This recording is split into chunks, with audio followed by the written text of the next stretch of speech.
আজকে আমি আপনাদের বানিয়ে দেখাবো বাটার লেমন সস দিয়ে মাছের রেসিপি কিভাবে বানাই। এই মাছের রেসিপিটি আপনি শুধু 15 মিনিটের মধ্যেই খুব সহজে বানিয়ে নিতে পারবেন। এটা বিভিন্ন মাছেরই বানানো যায়, তবে আমি বানিয়ে নিচ্ছি কাতলা মাছের। এই স্কিনলেস ফিশগুলো আগে ধুয়ে নিয়ে তারপর ভালো করে জল ঝরিয়ে নিতে হবে, তা না হলে কিন্তু ফ্রাইং প্যানে লেগে ধরবে। মাছগুলোকে প্রথমে একটু লবণ আর গোলমরিচের গুঁড়ো দিয়ে মেখে রাখবো। এবার একটা বাটিতে 1 চামচ অলিভ অয়েল বা যে কোনো রিফাইন্ড অয়েল নিয়ে তার মধ্যে একটা ডিম ভেঙে তার সাদা অংশটুকু দিয়ে দিচ্ছি। তার সাথে দিয়ে দিচ্ছি 1/2 টেবিল স্পুন গোলমরিচ গুঁড়ো, 1 টেবিল স্পুন লেবুর রস আর 1/4 টেবিল স্পুন রসুন বাটা। এবার এগুলোকে ভালো করে মিশিয়ে নেব।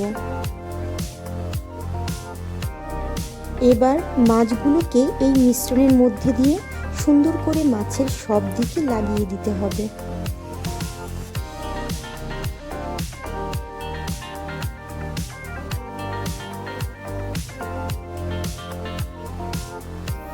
এখন একটা প্লেটে 1.5 কাপ ময়দা নিয়ে মাছগুলো কোট করতে হবে।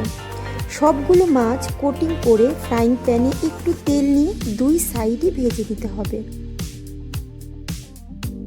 হ্যাঁ, ইম্পর্টেন্ট হলো এই সময় উনুনের আঁচ মিডিয়াম টু লোতে রাখতে হবে, তা না হলে বাইরে তাড়াতাড়ি বেশি ভাজা হয়ে যাবে আর ভেতরে সেদ্ধ হবে না।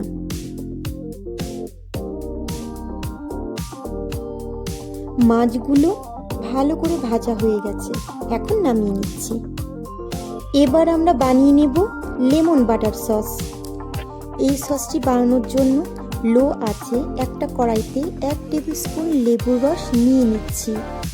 তার মধ্যেই দিয়ে দিচ্ছি 50 গ্রাম বাটার। এবার বাটার ভালো করে গলিয়ে নিচ্ছি। সম্পূর্ণ বাটার গলে গেলে এর মধ্যে দিয়ে দিচ্ছি 1 টেবিল স্পুন কুচি করে কেটে রাখা ধনেপাতা আর 1 টেবিল স্পুন চিলি ফ্লেক্স। এবার বাটারের সাথে এই উপকরণগুলো 1 মিনিটের জন্য লো আঁচে গরম করে মিশিয়ে নিচ্ছি। এখন আমাদের লেমন বাটার সস কিন্তু রেডি হয়ে গেছে। এই লেমন বাটার সসটি এখন ভেজে রাখা মাছগুলোর উপর অ্যাপ্লাই করতে হবে। সসটি মাছের উপর নিচে সব জায়গাতেই ভালো করে লাগিয়ে নিতে হবে। দেখুন আমাদের লেমন বাটার ফিশ রেসিপিটি কিন্তু রেডি হয়ে গেছে। এই রকম খাবারের আরও সুস্বাদু রেসিপি দেখতে চাইলে আমার চ্যানেলটি সাবস্ক্রাইব করুন এবং অবশ্যই লাইক করুন।